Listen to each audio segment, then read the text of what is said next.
எங்கள் யூனியனில் யாருமே இந்த மாதிரி தப்பு தண்டா தவறெல்லாம் பண்ண மாட்டாங்க. பட் இப்போ இந்த சொன்ன நபர் வந்து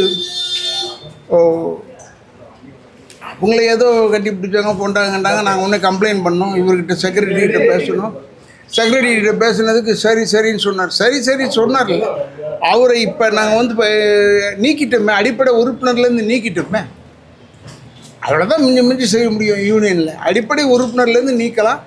அப்புறம் நோட்டிஃபிகேஷன் டு எல்லாருக்கும் கொடுத்துருக்கணும். அது கொடுத்துருவோம். யார் அவரோட ஒர்க் பண்ணாதீங்க, பர்டிகுலர் நபரோட ஒர்க் பண்ணாதீங்க. அது அவருக்கு தீர்ப்பு. அவர் சொல்லிட்டார், நான் கோர்ட்டுக்கு போகிறேன்னு சொன்னார். நீங்கள் போங்க, நல்ல தீர்ப்பு வாங்கிட்டு வாங்க.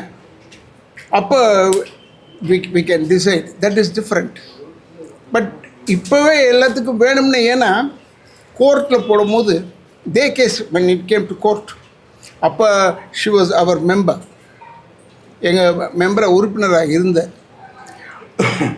அப்போ பேசும்போது என்னை பற்றி கேள்வியே இல்லை. நான் மேடையில் உட்காந்துருந்தவன். நானும் ஆகட்டும், செக்ரட்டரி ஆகட்டும், எல்லோரும் மேடையில் இருந்தாங்க. படம் எடுத்தது நல்லதாக போச்சு. அப்போ இவங்களை பக்கம் பேசவே இல்லை. நாங்கள் யாருமே பேசுனவங்க கூட இப்போ கோபால் சில பேரை சொல்லியிருக்காங்க பாருங்கள். அவங்களாம் யாருமே பேசலை இவங்ககிட்ட. வேறு பேசுனது பூரா வேற ஆள்கிட்ட பேசினாங்க. அதுக்கப்புறமா அது முடிஞ்சு போச்சு, அது போயாச்சு. அப்புறமா அவங்க என்னை அடிச்சுட்டாங்க, கொண்டுட்டாங்கன்னு சொன்னாங்க. அப்புறம் படம் பார்க்கவும் சொன்னாங்க. போலீஸ் சைட்லேருந்து படத்தை கொடுத்தோம்.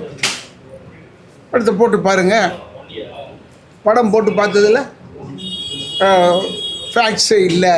இவங்க சொன்னதுக்கும் மிஸ்டேக் ஆஃப் ஃபேக்ட்ஸ்ன்னு சொல்லி கோர்ட்டில் கொடுத்தாங்க. போலீஸ் சைட்லேருந்தே கொடுத்தாங்க. எங்களுக்கு வந்து எனக்கு பயம் ஏதோ ஒன்று இருந்ததுன்னா, நம்ம ஏதோ தப்பு பண்ணிட்டோமோன்னு தெரிஞ்சதுன்னா பயப்படலாம். பட் இதில் பயப்படுறதுக்கு ஒன்றுமே இல்லை. பொய் சொல்கிறதுக்கு வந்து வெற்றி பெற முடியாது.